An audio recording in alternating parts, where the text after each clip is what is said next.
peels. So kaning TCA, once kanang masagol na siya sa mga beauty products, makakos na siya og micro-peeling. So mga to, means ang seaweed or gigagmay siya og maayo, and then gisagulan siya og 4% TCA and a 50 ml screw cup bottle and homogenized, meaning kanang i-stir siya ba para mo uniform ang iyang consistency. So it was stirred for 5 minutes at room temperature. Therefore, aliquots of exudate water were taken from each glass. Kung yung tag-aliquots, it is a portion of a larger whole. Kung mayon mo tag-exudate, it is the fluid that leaks out of blood vessels into nearby tissues. So ang portion sa exudate na naa sa bag kay gikuha. Nagkuha sila bali sample. And microbial cells were counted in serial dilution. So yung tag-serial dilution, it involves the process of taking a sample and diluting it through a series of standard volumes of sterile diluent. So ang sample nga 1 ml were stained with methylene blue. Methylene blue is a salt used as a dye and as a medication. So sa may purpose naman ibutang siya methylene blue to increase the contrast of microbial cells. So the count was performed with an optical microscope. Leica Microsystem GmbH was Basel, Germany, using cell counting chambers, improved Neubayer chamber, Brad GmbH and Co. KG Wertheim, Germany. So counts were assessed in Doctative and expressed as number of microbial cells per ml. A total of 10 trained panelists identified as familiar with seed products and sensory analysis took part in the analysis. Now, let's go to the results of this study. First, we have the physical properties. So, arita sa the water activity.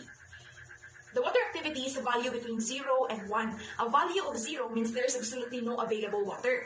There is a very rare in food. A value of 1 means all water in the product is available, which is pure water. So the initial value of UR was 0.957 plus minus 0.002 and was below the value presented by some marine products.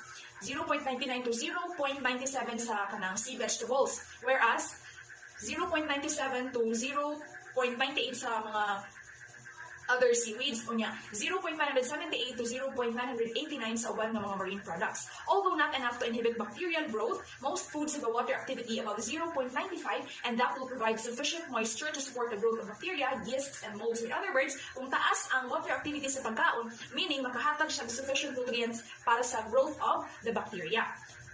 Okay, so during storage, there were small variations in the water activity value with a tendency to decrease. This indicated a slight loss of humidity and desiccation. When desiccation, it is the removal of moisture from something reflected in the percentage of water per exudate.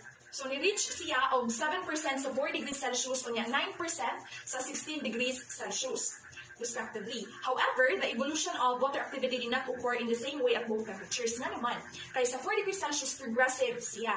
And sa 16 degrees Celsius, this decrease occurred during the first days, with its day 4 value equal to the day 10 value of the samples stored at 4 degrees Celsius. Pagkahuman, the water activity value remained the same, indicating that it was influenced by the saturation humidity. Kung ito saturation humidity, or HS, it is the maximum quantity of water vapor that air can contain at a given temperature without phase separation, accumulated in the bag. Okay, so arita sa pH level. UR starts from a pH of 6.67, a value very similar to other marine species such as fish, mollusks, and shellfish, and even other edible algae species preserved through high-pressure processing.